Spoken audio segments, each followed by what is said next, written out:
অবশেষে আমরা স্বাধীন। স্বাধীনতার স্বাদ আমরা কিন্তু বুঝতে পারছি। স্বাধীনভাবে কথা বলতে পারছি, স্বাধীনভাবে চলতে পারছি, স্বাধীনভাবে মনের ভাব প্রকাশ করতে পারছি। যেটা অন্যায় সেটাকে অন্যায় বলতে পারছি।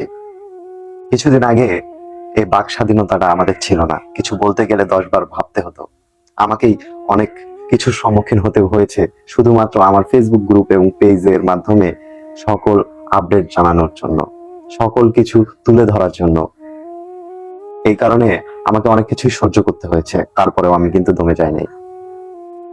আপনাদের কাছে আমার অনেক অনেক ভালোবাসা যে আপনারা আপনাদের নিজ নিজ অবস্থান থেকে আমাদের ছাত্র ভাইদের পাশে দাঁড়ানোর চেষ্টা করেছেন।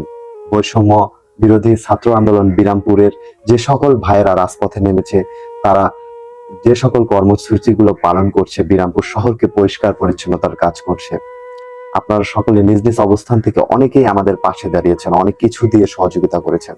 আসলে এই ভালোবাসাটা যেন থেকে যায়। আমাদের স্বাধীনতা আমাদেরকে রক্ষা করতে হবে, আমাদের সমাজকে আমাদেরকে ঠিক করতে হবে, আমাদের এই দুর্গন্ধময় এই সমাজকে পরিষ্কার পরিচ্ছন্ন করে একটা সুন্দর সমাজ হিসাবে গঠন করতে হবে। আমরা নিজ নিজ অবস্থান থেকে চেষ্টা করব। দেখেন, আমরা যদি প্রতিটা মানুষ চেষ্টা করি, আপনার বাড়ির সামনে আপনার পাড়া মহল্লা যদি ঠিক রাখার চেষ্টা করেন, প্রতিটা মানুষই যদি এটা ঠিক রাখার চেষ্টা করে, ওটা বাংলাদেশ ঠিক হয়ে যাবে। আপনার নিজ নিজ অবস্থান থেকে আপনি যদি একটু সতর্কতা অবলম্বন করে সবকিছু মেনে চলেন, তাহলে হয়তো বা সবকিছু ঠিক থাকবে। প্রতিহিংসা করে কি হবে? আমরা তো একে অপরের ভাই, আমরাও তো মানুষ, সকলে মানুষ। যাই হোক, তারা কি করেছে তাদের অতীতটাকে ভুলে আমরা না হয় তাদেরকে আবার বাঁচার সুযোগ করে দেব।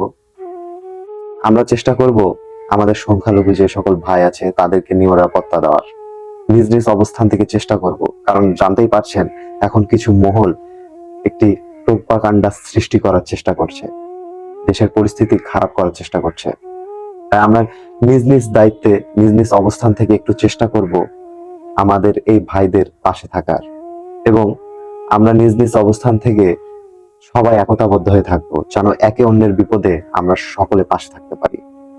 অন্যের বিপদ দেখে পাশ কেড়িয়ে চলে যাবেন না, ভাববেন না যে ওর তো হয়েছে, আমার তো হয়নি। পরবর্তীতে আপনার সাথে ঘটলেও সেই মানুষগুলো কিন্তু চুপ থাকবে। তাই প্রতিবাদ করতে আমরা শিখে গেছি, প্রতিবাদের ভাষা কেমন হয় সেটাও আমরা বুঝে গেছি, এবং বর্তমানে এই অনলাইন প্ল্যাটফর্মে কিভাবে প্রতিবাদ করতে হয় সেটাও আমরা জানি। তো আমরা নিজ নিজ অবস্থান থেকেই প্রতিবাদ করে যাব অন্যায়ের বিরুদ্ধে, সকল ধরনের অন্যায়ের বিরুদ্ধে রুখে দাঁড়াবো আমরা। পরবর্তী বাংলাদেশ হবে একটি স্বাধীন বাংলাদেশ, একটি সুন্দর বাংলাদেশ, একটি সুন্দর সংস্কৃতির বাংলাদেশ। পরবর্তী বাংলাদেশ এগিয়ে যাবে আপনাদের হাত ধরে, সাধারণ জনগণের হাত ধরে। সাধারণ জনগণই সব, আমরাই সব।